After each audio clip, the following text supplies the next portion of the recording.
రెడ్డి గారికి ఇప్పుడు మా యువ నాయకుడు కేటీఆర్ గారు, హరీష్ రావు గారు ఉన్నారు. మీరు చూడండి, వాళ్ళు చేసే పనితనం చూడండి, మాట్లాడే భాష చూడండి. విజయాలయ గారు ఒక్క నిమిషం. విజయాలయ గారు, ఈ రోజు మీరు చెప్పింది కేసీఆర్ ఉద్యమ కాలంలో ఉన్నాడు, వయసులో పెద్ద అయినా దాన్ని అందరం జనరల్ గా గౌరవిస్తాం. కానీ కేసీఆర్ ఈ రోజు పరిశాన్ ఏమిటంటే కొడుకుని అల్లుడిని తోడల్లుడు కొడుకుని బిడ్డను తెచ్చుకొని నా కొంప నేనే ముంచుకున్నా అనే రకంగా ఈ రోజు కేసీఆర్ ఆలోచిస్తుండు. అందుకు ఆయన బయటికి రావడం లేదు అనేది మాకున్న సమాచారం.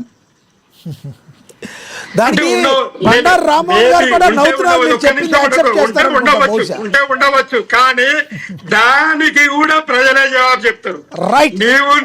ఎవరో చెప్పే పరిస్థితి లేదు. మీరు అభిప్రాయం అర్థమైంది సార్, ఇద్దరు అభిప్రాయం అర్థమైంది. మా రామ్మోహన్ గారు కంక్లూడ్ చేస్తారు. కంక్లూడ్ చేయండి సార్ రామ్మోహన్ గారు.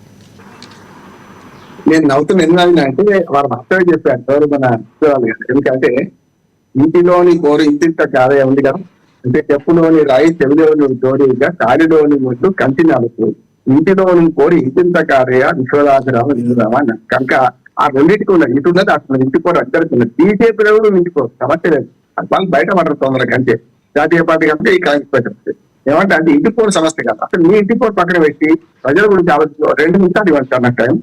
మన శివలాల్ గారి ద్వారా ఈ ప్రభుత్వాన్ని విజ్ఞప్తి చేస్తారు, దయచేసి దీనికి వేరే హెడ్డింగ్ పెట్టి నాకు నా వీడియో పంపండి. ఎందుకంటే చెప్తాను, నేను గ్రామాలలో తిరుగుతున్నాను, ఇవాళ కూడా గమనించి వచ్చాను. ఉన్నది ఏమైందంటే 2 సమస్యలు ప్రభుత్వంతో. ఈ మిగతా హామీలు అమలు తర్వాత రైతు భరోసా ఎగ్గొట్టిన రైతు భరోసా ఇచ్చిన తర్వాత కానీ రైతు బీమా కట్టకపోవడం వల్ల మొన్న ఆగస్టు 13 శివలాల్ గారు డాక్టర్ గారు వినండి, మొన్న 13 ఆగస్టు నాటికి రైతు బీమా అయిపోయింది. 13 నుంచి 14 నుంచి చనిపోయిన ఒక్క రైతుకు కూడా ₹1 రాదు. మీరు పథకాలు ఇస్తారా ఇయ్యారా తర్వాత కళ్యాణ లక్ష్మి రద్దయినా సమస్యగా. కానీ రైతు చచ్చిపోతే ₹5,00,000 ప్రభుత్వం మన ఇన్సూరెన్స్ కంపెనీ ఇస్తున్నారు కదా, అంచనా వచ్చినాయి కదా మన దాకా. ఇప్పుడు మీ హ్యాండ్ వచ్చినాయి అంటున్నాయి కాదంటే. కానీ 13 ఆగస్టు నుంచి మొత్తం అయిపోయింది కనుక 14 ఆగస్టు నుంచి వాళ్ళు 27 ఆగస్టులు ఉన్నాం. ఈ 15 రోజుల దాదాపు ఒక మెదక్ జిల్లాలో 40 మంది చనిపోయింది రైతులు. ఏదో కారణం సార్ ముట్టకుండా వాళ్ళకు 5 లక్షలు వచ్చేది కదా. దయచేసి ముఖ్యమంత్రి తీసుకోండి శివరావు గారు, మీరు ప్రతిపక్షంగా మీరు కూడా విజయాలు. ఇది ఏమైతే చాలా పెద్ద సమస్య. 40 మంది అంటే ₹2 కోట్ల అయిపోతుంది కదా, ₹5,00,000 అంటే అది జరుగుతలేదు. దయచేసి ఇన్సూరెన్స్ బీమా కట్టారండి, ఏవద్దు రైతు బాధ ఇస్తారా ఇలా ప్రజలు చూసుకుంటాం, రైతులు చూసుకుంటాం. రెండో సమస్య ఏంటంటే ఇందిరామ ఇల్లు మీరు ఇస్తా అంటున్నారు, 5 లక్షలకు ఇందిరామ ఇల్లు అన్నారు.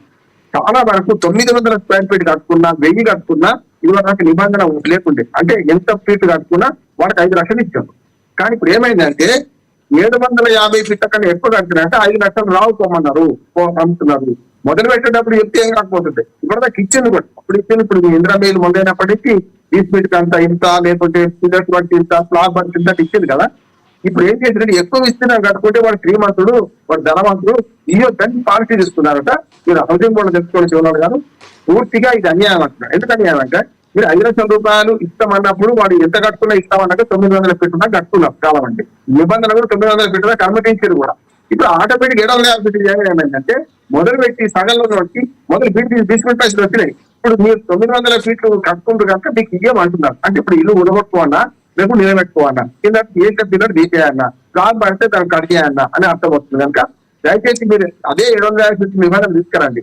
ఒక 4 నెలల తర్వాత తీసుకురండి, 10 నెలల తర్వాత తీసుకురండి. ఇప్పుడు కట్టుకుంటున్న ఇల్లు ఏవైతే అవన్నీ ఆపము, అది చేసుకోండి అని చెప్తే బాగుంటుందని ప్రజా సమస్యలు ఇవి. ఇప్పుడు వాళ్ళ పార్టీలో కూడా మనకి ఎందుకు అవసరం ఉంటుంది. కానీ ప్రజలు నాకు దృష్టి ఇస్తూ 2 సమస్యలు. ఇప్పుడు క్రాప్ ఇన్సూరెన్స్, మన క్రాప్ ఇన్సూరెన్స్ కాదు, జీవిత బీమా రైతుల ఇన్సూరెన్స్ లో ₹5,00,000 వచ్చేది ఉంటే చాలా మంది చనిపోతున్నారు. మరి ఆత్మహత్యలు కాదు, ఇది కేవలం గుండెపోటుతోనో వాటికి చచ్చిపోవడం, వృద్ధాప్యంతో చచ్చిపోతే వాళ్ళకు గుంట పాస్బుక్ ఉంటుంది, వాళ్ళకి ఎంత గుంట ఉందా 10 బయట 10 ఇచ్చేసింది, అది వస్తలేదు. రెండోది నేను చెప్పిన ఇందిరా బయట విషయంలో మీరు నిబంధన ఇప్పటి నుంచి పెట్టండి. ఇప్పటిదాకా ఎవరైతే కట్టుకుంటుందో వాళ్ళకి వర్తించకుండా ఇప్పటి నుంచి 750 ఫీట్లు పెడుతున్నాం, అంతకంటే ఎప్పుడు కట్టి ఇవ్వమని చెప్తే బాగుంటుందని నా ఉద్దేశం. ఈ 2 లక్షణాలు మన మీడియా కర్తవ్యం కూడా ఈ దయచేసి ప్రభుత్వానికి అందుకని చేయండి మీరు. రైట్, ధన్యవాదాలండి మీ అభిప్రాయాన్ని తెలియజేసినందుకు బండారు రామ్మోహన్ గారు, ధన్యవాదాలండి. విజయ్ ఆర్య గారు ధన్యవాదాలండి. అదేవిధంగా డాక్టర్ శివకుమార్ లాల్ గారు ధన్యవాదాలండి.